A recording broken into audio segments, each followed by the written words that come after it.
Yes, please. Good evening, everyone. Welcome to SD Commerce Career, Sector 10, Panchkula. This is CA Dheeraj here, and hope so you're doing well.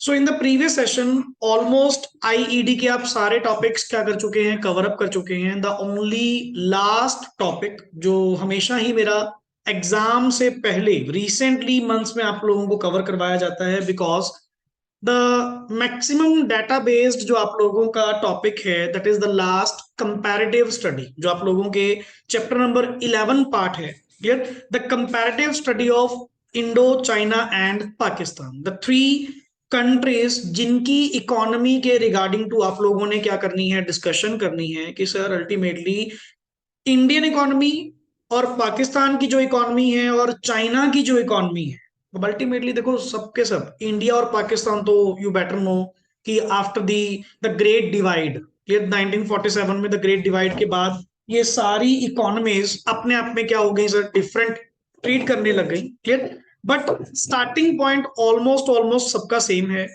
Economic reforms तीनों countries में ही fail जो है feel हुए हैं. Clear? जैसे India में अपने 1991 में न्यू इकोनॉमिक रिफॉर्म्स जो लाए गए थे, न्यू इकोनॉमिक पॉलिसी जो लाई गई थी by the name LPG, liberalisation, privatisation and globalisation. तो सर ऐसा नहीं है कि दूसरी कंट्रीज की इकोनॉमी ने कोई इकोनॉमिक रिफॉर्म्स नहीं करे. तो हम लोग इसीलिए इसीलिए एक कंपैरेटिव स्टडी का मतलब क्या हुआ कि हम लोग तीनों कंट्रीज की इकोनॉमी को क्या करेंगे सर, कंपेयर करेंगे वन बाय वन. क्लियर? कि तीनों कंट्रीज की इकोनॉमी ने कब कब ग्रोथ करी. क्लियर? एंड उनका जो ट्रांजिशन टाइम पीरियड था, जैसा आप कहते हैं ना कि सर इंडियन इकोनॉमी पहले से काफी एकदम से बदलने को देखने को मिला, एकदम से रेवोल्यूशन आप लोगों को मिला. तो हर कंट्री का वो टाइम पीरियड कौन सा था जब पहले से और नेक्स्ट उन्होंने ग्रोथ एंड डेवलपमेंट पकड़ी. एंड सबसे इंपॉर्टेंट थिंग, ये कौन सी टाइप ऑफ इकोनॉमी में आज की डेट में है और स्टार्टिंग की डेट से थी. जैसे आप लोग तीन type of economy basically read out करते हैं. Clear sir?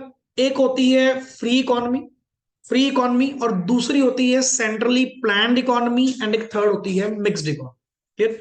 जो आज की डेट में एट प्रेजेंट सिनारियोज हम लोग देखते हैं कि जो भी इकोनॉमी आज की डेट में वर्किंग है, इन तीनों में से ही सर तीनों मिक्स्ड इकोनॉमी में काम करती हैं. एंड मिक्स्ड इकोनॉमी का फीचर ही क्या है, जहां पे public sector plus private sector दोनों मिलकर क्या करते हैं, काम करते हैं. This is the thing.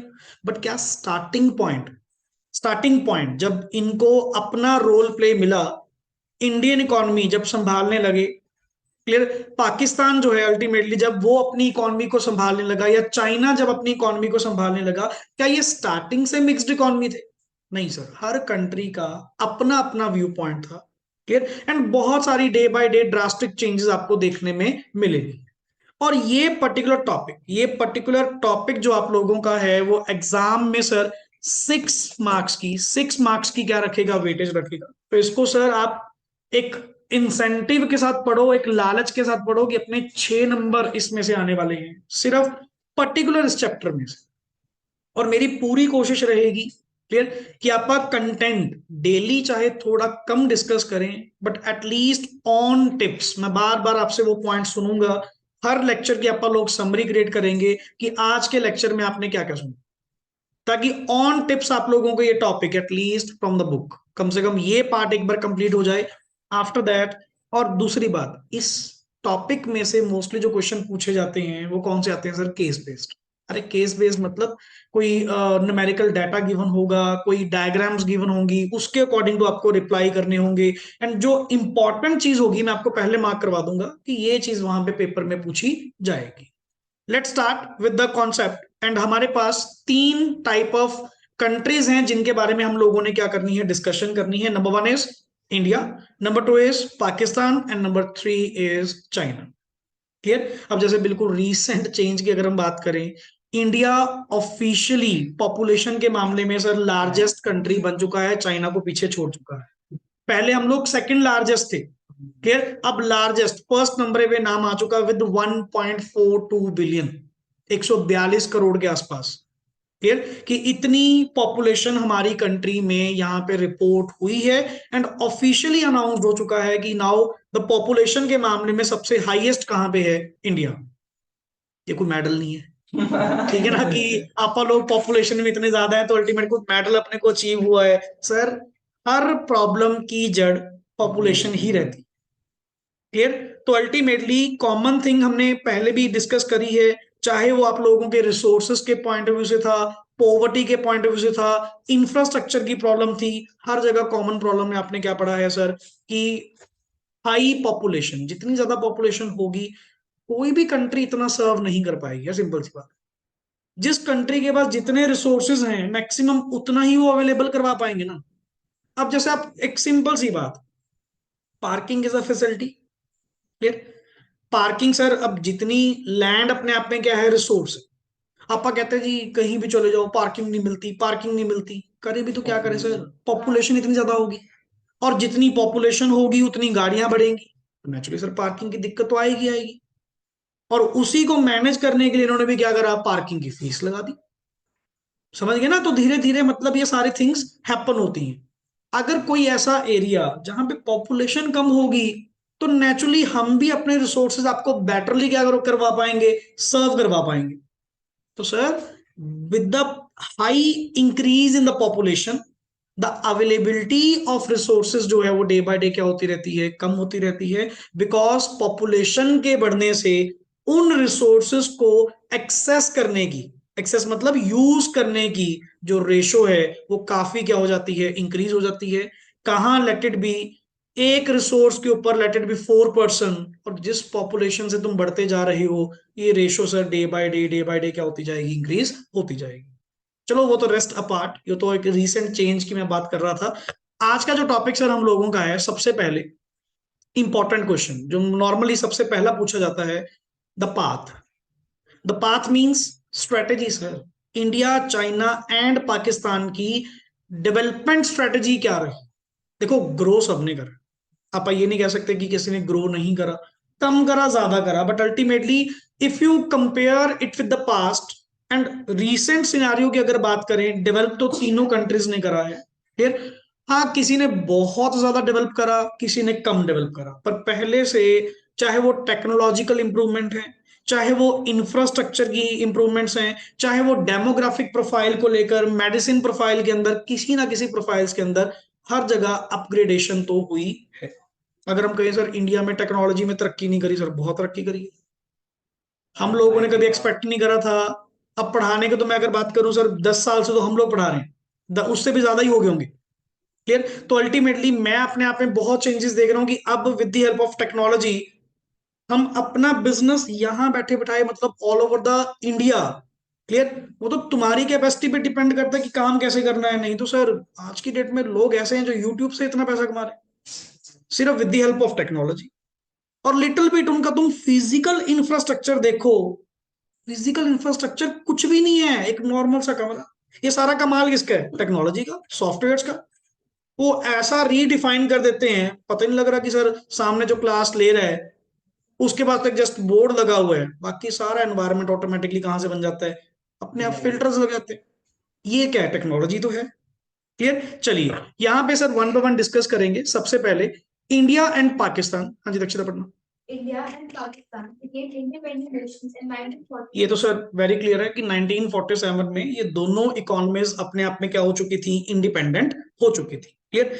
And peoples republic of China was established in, republic of China clear कब एस्टेब्लिश्ड हुआ? 1949 में। Clear? Next is thus the three neighbours had almost a common start. इन सबका जो स्टार्ट है वो एक कॉमन स्टार्ट हुआ है, एक फ्रेश इकोनॉमी की तरह।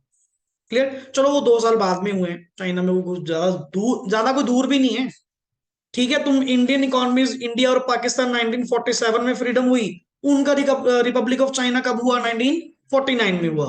मतलब ऑलमोस्ट ऑलमोस्ट सबका स्टार्टिंग पॉइंट क्या था? सेम, बट सबका एंडिंग पॉइंट सेम नहीं है। क्यों? किसी ने अपने आप को स्ट्रेटेजीज को यूज करते हुए बहुत अच्छा डेवलप करा।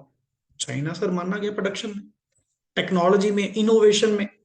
ऐसा भी क्या है सर, कुछ तो उन्होंने सिस्टम लिया होगा जो इतना, देखो आपा कहते नहीं कि चले हम इकट्ठे थे, पर जो रास्ता सबका अलग अलग था उसमें ऐसा तुम लोगों ने क्या स्ट्रेटेजीज ली कि आज की पोजीशन आप लोगों की क्या बन चुकी, डिफरेंट बन चुकी? कोई तो डेवलपमेंट टेक्निक्स आपने लगाई होंगी, कोई तो स्ट्रेटेजी आपने चूज करी होंगी। सो वही तो पूछ रहा हूं कि आपका पाथ, आपकी स्ट्रेटेजी क्या थी, कि जिनके स्टार्टिंग पॉइंट सबके सेम थे, एंडिंग पॉइंट सबके ही क्या हुए पड़े हैं, अलग अलग हुए पड़े। अब आज की डेट में कंपेयर करो, पाकिस्तान की इकोनॉमी बिल्कुल डाउन है, खत्म हुई पड़ी है, रिसेशन आए पड़े, क्लियर। और अगर वही कंपेयर करो विद द चाइना, तो उनकी इकोनॉमी का क्या हाल है? तो ये सर जो एंडिंग पॉइंट्स हैं, ये डिपेंड करते हैं कि सर आपने रास्ता क्या चुना, आपकी स्ट्रेटजी क्या थी। और शुरू शुरू में जिसने अपनी इकोनॉमी को संभाला, जिसने अपनी अपनी कंट्री की इकोनॉमी को संभाला, वो तो लॉन्ग रेस में चला गया। और जो स्टार्टिंग स्टार्टिंग में मैनेजमेंट नहीं कर पाए, वैसे बहुत बड़ी बात थी जिसे अपन नॉर्मली पहले भी करते हैं कि 1947 पे फ्रीडम के टाइम पे 1 रुपी इज इक्वल्स टू $1 था।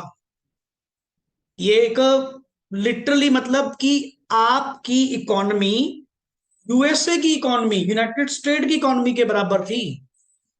ऐसा क्या कॉन्सेप्ट हुए होंगे कि जो आज की डेट में $1 इज इक्वल टू कितना हुआ पड़ा है, 80 प्लस हुआ पड़ा है? कोई तो कारण होगा, कोई तो कारण होगा। That is the thing, that is the thing कि सर आपकी स्ट्रेटेजीज क्या वर्क करती हैं। पढ़िए। Yes, next is also there were two critical common elements in the strategy of both of these neighboring countries. Yes. First, all three countries adopted planning as a co-development strategy. Sir मैं यहाँ पे word क्या पढ़ रहा हूँ, to critical, word क्या लिखा हुआ है, कॉमन। जो हमें इन तीनों कंट्रीज में कॉमन देखने को मिला, वो अपने आप में क्या था सर? तीनों ने प्लानिंग को अपना बेस माना। वो तो सर इंडिया में भी है प्लानिंग कमीशन, 1950s में जो बनाई गई थी, वो 5 ईयर का प्लान, फिर 5 ईयर प्लान्स बनते थे ना। हर कंट्री ने, आपकी पाकिस्तान ने, चाइना ने, सब ने प्लानिंग को कोर डेवलपमेंटल स्ट्रेटेजी बनाया कि देखो भाई, ऐसे एकदम से कुछ भी अपने को सुजेस्ट नहीं करता, हर चीज को प्रॉपरली क्या करके चलो, प्लान करके चलो, पहले सोच समझ कर। क्योंकि देखो सिंपल सी बात, जब आप लोग फ्रीडम में आए, जब आप लोग फ्रीडम में आए, देयर आर रिसोर्सेस। हर कंट्री के पास क्या थे, रिसोर्सेस थे। देखो अगर इसको भी ना संभाला गया, इन रिसोर्सेस को भी अगर एक्सप्लॉयट कर दिया गया, तो अल्टीमेटली सर हमारी इकोनॉमीज क्या हो जाएंगी, एंड हो जाएंगी। तो सबने वहां पे कॉमन स्ट्रेटेजी में किसको लेकर आए कि पहले तो हम क्या बनाएंगे, प्लान। पढ़िए। Yes, India announced it's first 5 year plan in the 1951। बिल्कुल सही, तो सेकंड चैप्टर में भी आपने पढ़ा था कि 1951 में हमारा फर्स्ट 5 ईयर प्लान क्या हो चुका था, अनाउंस हो चुका था। तब से 5 5 5 5 साल का बीच में एक दो टर्म्स इन्होंने 5 ईयर प्लान्स में नहीं लेकर आए। तब शॉर्ट प्लान्स बने थे, एनुअल प्लान्स बने थे। अदरवाइज मोस्टली मोस्टली कॉन्टिन्यूटी में 5 ईयर प्लान्स आप लोगों के चलते रहे। फिर आगे, एंड चाइना ने सर 1953 में और पाकिस्तान ने 19, this is the data to be written, ये आपको लर्न करना पड़ेगा। क्लियर कि सारी कंट्रीज ने, चाइना ने, जैसे लिखा होगा चाइना का फर्स्ट 5 ईयर प्लान कब आया, 1953। पाकिस्तान का फर्स्ट 5 ईयर प्लान कब आया, 1956। ये थोड़ा थोड़ा कंटेंट ज्यादा मैं भी प्रेफर नहीं करूंगा, बट जो इंपॉर्टेंट होगा वो आपको लर्न करना पड़ेगा। Clear. Yes, Pakistan 5 year plan are now called, उसको एक नई टर्म दे दी गई, medium term development plan. Clear कि उन 5 ईयर प्लान को अब वो वर्ड क्या यूज करते हैं, medium term development plan. Clear. And all three countries relied on, तीनों कंट्रीज ने, इंडिया, चाइना, पाकिस्तान, तीनों कंट्रीज ने फर्स्ट ऑफ ऑल स्टार्टिंग में पब्लिक सेक्टर को अपना मेन रोल प्ले माना। मतलब स्टार्टिंग में प्राइवेट सेक्टर को इंपॉर्टेंस किसी ने भी प्रोवाइड नहीं करी। क्लियर। इवन अपनी इंडियन इकोनॉमी ने भी, चाइना ने भी, और इवन पाकिस्तान ने भी, इन्होंने अपना बिलीव, अपना फेथ किसके ऊपर रखा, पब्लिक सेक्टर। और आपको पता है पब्लिक सेक्टर कौन रन करता है, गवर्नमेंट। कि जी गवर्नमेंट देखेगी what to produce, how to produce, for whom to produce. शुरू से थी। जब आपका वो एक वर्ड हमने पढ़ा था, आईपीआर, इंडस्ट्रियल पॉलिसी रेजोल्यूशन, मना किसी को नहीं था, बट प्राइवेट सेक्टर को इतना खुलकर मौका नहीं मिलता था कि आप लोग काम कर पाओ। वो ना कंट्रोल्ड, दबे दबे रहकर काम करते थे। ठीक है ना, लाइसेंस लेना, ये चीज करना, मतलब मना भी नहीं कर रहे और काम भी नहीं करने दे रहे।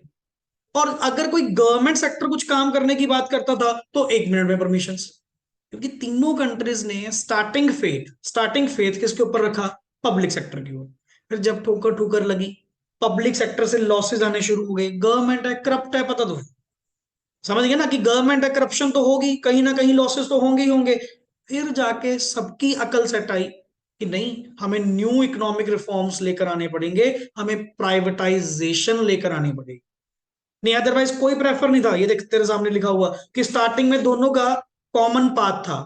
क्या कॉमन पाथ था? दोनों के दोनों, तीनों के तीनों प्लानिंग पे फेथ करते थे।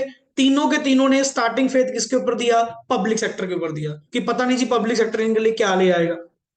तब तो वही था ना, तब तो ये समझते थे कि दुनिया जो अल्टीमेट है, जो पॉपुलेशन यहाँ की कंट्री की है, इनको क्या समझ है, गवर्नमेंट को ही समझ है सारी। ये कॉमन एलिमेंट्स थे जो स्टार्टिंग डेवलपमेंट पॉइंट पे देखे गए। क्लियर? सो पहला वर्ड प्लानिंग। प्लानिंग तीनों कंट्रीज ने कब कब करी? इंडिया का फर्स्ट 5 रुपए 1951, चाइना का 1953, पाकिस्तान का 1956। और तीनों के तीन पब्लिक सेक्टर के ऊपर ही एज अ कोर एलिमेंट की तरह क्या करते थे? फेथ करते थे। डन। अब चलिए, येट देयर आर, कहते चलो माना सर आपने सिमिलैरिटी बता दी, कॉमन पॉइंट्स बता दिए, बट फिर भी सर तीनों कंट्रीज में, तीनों के स्ट्रेटेजीज में बहुत क्या था? फर्क था। Yet there are vital differences with regard to their development path और their strategy of growth and development. चलिए आगे बढ़िए। कंट्री वाइज अगर आप कंट्री वाइज पढ़ेंगे तो आपको थोड़ा ज्यादा क्लियर होगा, वन बाय वन अगर रीड आउट करेंगे। क्लियर? ये तो मैंने कॉमन पॉइंट्स बताए थे, ये 2 पॉइंट्स कौन से थे? कॉमन, जो सब में सेम है। क्लियर? अब चलिए, the description is presented as under. सबसे पहले पाथ स्ट्रेटजी ऑफ किसकी लिखी हुई है जी? इंडिया। पहले इंडिया के बारे में पढ़ लीजिए। आफ्टर इंडिपेंडेंस, एंड अंडरलाइन करते रहिएगा जो मेन मेन चीज होगी। आफ्टर इंडिपेंडेंस, पहली बात तो after independence India adopted for किसके लिए? अब मिक्स्ड इकोनॉमी का मतलब क्या होता है? जहां पे पब्लिक प्लस प्राइवेट दोनों मिलकर काम करते हैं। क्लियर? पर पता आपको भी है, यहां पे कह जरूर दिया आपने क्या चीज, कि पब्लिक प्लस प्राइवेट। पता हमें भी था कि प्राइवेट को तुमने कितनी की इंपॉर्टेंस दी है। तुम्हारा फेथ स्टार्टिंग से किसके ऊपर था? पब्लिक सेक्टर के ऊपर ज्यादा था। प्राइवेट वालों को तो तुमने 1991 में जब प्राइवेटाइजेशन आई थी तब जाके इतना खुला मौका दिया। यही मौका अगर आपने इनको पहले दिया होता तो इंडिया की सिचुएशन कुछ और होती। या आज की डेट में भी जो तुम ब्रांड्स पहन पा रहे हो, जो आज की डेट में अपा ग्लोबलाइजेशन कर पा रहे हैं, थैंक्स टू 1991। अगर उस टाइम पे ये पॉलिसी ना लाई जाती न्यू इकोनॉमिक रिफॉर्म्स की, आज इंडिया का और भी बुरा हाल होता। समझ गए ना? तो रिसेशन तो अपने कब के आ चुके होते, 1990 में इतनी सिचुएशन वर्स हो चुकी थी। यही चीज आगे बढ़िए। Yes, as its path of development or the strategy of growth. Yes, the planners and politicians of the country wanted to combine the merits of both socialism and capitalism. अच्छा, socialism मतलब government, social welfare, and capitalism मतलब private sector. तो government यहाँ पे mixed economy में दोनों का mixture लेके आना चाहती थी, सोशलिज्म भी हो कैपिटलिज्म भी हो। सोशलिज्म का मतलब क्या हुआ sir? Free economy, sorry centrally planned economy. और कैपिटलिज्म का मतलब क्या हुआ? फ्री इकोनॉमी, कि जी मार्केट फोर्सेस डिपेंड करें, जो भी रेट तय करना है, जो भी इकोनॉमिक डिसीजन लेने हैं, वो कौन लेगा? मार्केट फोर्सेस लेंगे। मतलब फ्री इकोनॉमी है सर, हमारा कोई यहाँ पे ऐसा कोई लेन देन नहीं। फिर आगे चलिए। While avoiding the demerits of both the path of the mixed economy. Yes, देख वर्ड आ गया ना। कहते सर बाकी सारी बातें छोड़ो, तुमने मिक्स्ड इकोनॉमी जरूर वर्ड यूज करा, पर आज भी मतलब लिटरली उस टाइम की बात कर रहे हैं, आफ्टर इंडिपेंडेंस की बात कर रहे हैं, कि आज भी आपने मेन रोल प्ले में आगे किसको रखा? Public sector. ठीक है, मिक्स्ड इकोनॉमी आप कहते थे कि हाँ प्राइवेट सेक्टर वाले भी अपना काम कर सकते हैं, but main importance, main flagship role, flagship झंडा जिसके हाथ में, मेन लीडिंग रोल आपने किसको प्रोवाइड करा? पब्लिक सेक्टर को ही प्रोवाइड करा। आगे, while private sector was to play, खुद ही वर्ड क्या लिखा हुआ है, सेकेंडरी और सप्लीमेंट्री। सप्लीमेंट्री मतलब सपोर्टिंग, साथ में supplementary role in the process of growth and development. ये आपकी रियलिटी है, ये आपकी रियलिटी है कि वाकई में सर इंडिपेंडेंस के बाद इवन आपने प्रोपोगंडा करा किस चीज का कि we believe in mixed economy, कि मिलकर काम करो, पब्लिक सेक्टर प्राइवेट सेक्टर। ध्यान सबको पता है कि आप ज्यादा किसका रखते थे, पब्लिक सेक्टर का। प्राइवेट सेक्टर वालों के लिए आपने कुछ इतना बड़ा नहीं करा। आगे, planning more precisely, yes. 5-year plans works as the core element of the path of growth हाँ, in public sector. Undertakings worked as the engine of growth. यही 5 ईयर प्लान्स अगर आपने प्राइवेट सेक्टर वालों के लिए बनाए होते ना, अगर उनके बारे में कुछ पहले सोचा होता, तो ये एंटरप्रेन्योरशिप जो आपकी 1991 के बाद हुई है ना, वो कब की हो जाती, वो कब की हो गई होती। इंडस्ट्रीज तो आपकी कब की लगी होती। अगर आपने प्राइवेट सेक्टर के लोगों को थोड़ा बढ़ावा दिया होता, तब तो लाइसेंसिंग कर दी, तब तो आपने क्या कर दिया, हर काम के लिए आपको परमिशंस लेनी पड़ेगी, हर काम के लिए आपको लाइसेंस लेना पड़ेगा। चलो मोटिव तुम्हारा भी ठीक था, लाइसेंसिंग करना बुरी बात नहीं थी, क्योंकि उस सिचुएशन को देखते हुए क्योंकि रिसोर्सेज हमारे पास भाई पहले ही कम थे। अगर प्राइवेट सेक्टर को हमने अलाउ इतना ज्यादा कर देते तो दिक्कत भी आ सकती थी। पर तुम्हारे गवर्नमेंट सेक्टर ने भी क्या उखाड़ लिया, गवर्नमेंट सेक्टर ने भी कितनी तरक्की कर ली। अगर यही फेथ, और इतना तो सबको पता है कि गवर्नमेंट और प्राइवेट सेक्टर में क्या फर्क है। गवर्नमेंट सेक्टर काम करती है सोशल वेलफेयर के लिए, और प्राइवेट सेक्टर काम करेगा प्रॉफिट के लिए। सर, जो आपने फेथ इनके ऊपर शो किया था ना, अगर यही फेथ इन पे शो करते तो आपकी जीडीपी रेट, आपका ग्रोथ या डेवलपमेंट रेट क्या होता, डिफरेंट हो। ठीक है, नहीं माने, स्टार्टिंग में गवर्नमेंट सेक्टर प्राइवेट सेक्टर को बिल्कुल ही डाउन कर दिया, और प्राइवेट सेक्टर को तो सेकेंडरी रोल में रख लिया। छोटे मोटे काम के लिए यस कर दो, बड़े बड़े काम के लिए गवर्नमेंट सेक्टर देखिए। ये चीज आगे बढ़िए, yes. Overall objectives of 5-year plans focused on the एग्लिटेरियन society or socialistic pattern of society. And objectives of these plans are defined depending upon the needs and the means of the country from time to time.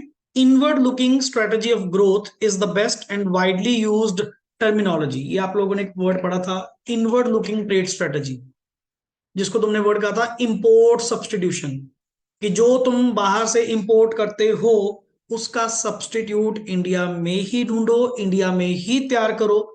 ऐसी भी क्या खास बात है कि जो आप foreign से उसको इंपोर्ट करते हैं। इससे काफी तरक्की आपको मिली है जब से आपने एंटरप्रेन्योरशिप को इंडिया में ही क्या किया, प्रमोट किया, इनवर्ड लुकिंग ट्रेड स्ट्रेटजी के through. Yes, to define the development path और development strategy of Indian economy. Clear. Next is initially things were hunky-dory, all okay. The economy achieved a major breakthrough in the field of agriculture. जब शुरू में economy सही चली, इसमें ना थोड़ी language आप अपनी बना सकते हैं। जैसे ये तो थोड़ी सी little bit hard language used है ना, आप इसको लेमन लैंग्वेज में लेके आ सकते हैं कि इनिशियली सर, जब everything is going fine, all okay लिखा तो है ना, एवरीथिंग इज गोइंग फाइन, तो इकोनॉमी ने शुरू में मेजर रिजल्ट्स किस में लिए, एग्रीकल्चर में अच्छे रिजल्ट लिए। और आपको भी पता है वो ग्रीन रेवोल्यूशन आपका कब आया था, मिड 60s 70s में। क्लियर। तो एग्रीकल्चर में बढ़िया रिस्पॉन्स मिला जब आपने HYV सीड्स को यूज करना शुरू करा, हैवी प्रोडक्शन आप लोगों की इंक्रीज करी, सब कुछ आपको अच्छा लगा। आगे, green revolution symbolized agricultural prosperity of the country, while the establishment of heavy industry in the area of iron and steel in particular symbolized structural transformation in the economy. मतलब इधर से एग्रीकल्चर और इधर से इंडस्ट्री में किसकी, iron and steel की industry ने काफी अच्छा रिस्पॉन्स दिया, मतलब काफी अच्छी ग्रोथ मिली, इंडिया को काफी अच्छी डेवलपमेंट मिली स्टार्टिंग में। बट नीचे पढ़िए, hidden behind these achievements was a constantly widening vicious circle of क्या था, पब्लिक डेट। आपको तो सिर्फ ग्रोथ रेट दिख रहा था, ये भी तो बताओ ग्रोथ रेट का कारण क्या था। आपने दूसरी तरफ ये तो बताया ही नहीं कि सर आप डे बाय डे डेट के अंदर, कर्जे के अंदर जाते जा रहे हो, पब्लिक डेट के अंदर आप फंसते जा रहे हो। ऐसी ग्रोथ का हमने भी क्या करना। मैं दुनिया का लोगों का पैसा ले लेके बिजनेस चलाई जा रहा हूँ, बिजनेस में प्रॉफिट कमा रहा हूँ, मेरा थोड़ी कुछ है। सारा पैसा तो किसका लगा हुआ है, लोगों का लगा हुआ है। तो वो मेरा उसमें कंट्रीब्यूशन क्या है, मेरा तो कुछ भी नहीं है। क्लियर। तो बेसिकली लाइन दोबारा पढ़ो, बट हिडन बिहाइंड, इसके पीछे जो छुपा हुआ था वो क्या, the achievement was a constantly widening, क्या कर रही थी, विशियस सर्कल, ना बाहर ना निकलने वाला। क्लियर, कि आप लोग उसी डेट के अंदर फंसते गए। Clear. Depleting forex reserve, mounting losses of public sector enterprises. अब एक चीज बता, ऐसी ग्रोथ का, ऐसे पब्लिक सेक्टर का मैं भी क्या करूं, जिसने आपके इंडिया इकोनॉमी को लगातार एक तो पब्लिक डेट बढ़ाया, फॉरेक्स के रिजर्व सारे खा गया, and day by day mounting, बढ़ते हुए पब्लिक लॉसेस। तो ऐसे पब्लिक सेक्टर का मैंने भी क्या करना था? ठीक है, इनिशियली तुम लोगों ने रिस्पॉन्स बढ़िया दिया होगा, अलग बात है, बट 70s 80s में सबको दिख गया था कि सर ये इकोनॉमी वर्क नहीं कर रही।